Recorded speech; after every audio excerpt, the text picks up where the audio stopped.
It's always good to see when a course transforms somebody, and that happens in a kind of short time span. Seeing it happening real time in the class, where somebody goes from, I have no idea what this is all about, why did I sign up for this, it's super intensive, to taking the ownership, this is my project, I want now to learn and figure out what's going to be the knowledge that we gain from it. Your interaction with the students is completely different. They open up with you, it's more a partnership and collaboration with the students.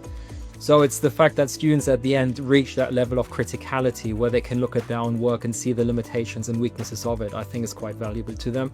And yeah, it's also, again, it's quite surprising when you see that students are able to make that journey within just a 10-week module. When I can teach with a tool like this, I'm also teaching students analytical problem solving. I am helping students think creatively about questions to ask. And so as students begin to combine that creativity of how to ask questions in business and our context in marketing, and then how to use different tools to research that. If we as a college can develop curriculum that gets students curious and educated about these research tools, and then understand how to apply them before they graduate in business and in their potential careers, that's a powerful part of our curriculum, and hopefully it differentiates our students. The first thing that I wanted to achieve, it was for them to be knowledgeable about what are the steps that are required in order to conduct research rigorously.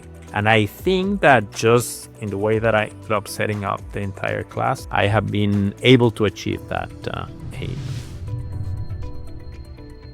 And I've seen everything from students looking at how their friends are digesting and responding to K-pop videos, to how are people responding to energy drinks and those maybe that have more of a targeting towards women versus men. What is the impact of subtitles when you watch a movie, on the recall of the content in subtitles, on the scene itself? How is visual attention impacted by that? Impact of notifications when you do office productivity type of work.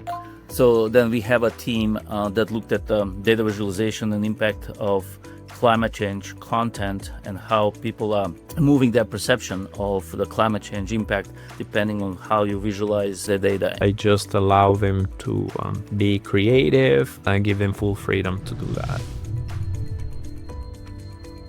What we know certainly from students is a concern that a lot of them have is that when they get into a job interview that they don't have anything interesting to talk about. So step one is to actually just create an interesting module. Again, students can create their own ads using Gen AI. They then set up a study using this advanced, online research tool, doing experiments, and then they get all of this data like eye tracking, facial expression, and then they get to work with that data. So goal one is really to enable the students to work on a project that gives them an interesting story to tell. And also make sure that you mention in your resume that you created from scratch a manuscript, a scientific manuscript, using neuromarketing tools. Because all that looks sexy, it's just really sexy, and it's gonna grab the attention of anybody that, okay, tell me about this, Again, we have a value proposition about using technology in unique ways to build market-leading competencies in a co-creative environment. And so this tool really addresses all those.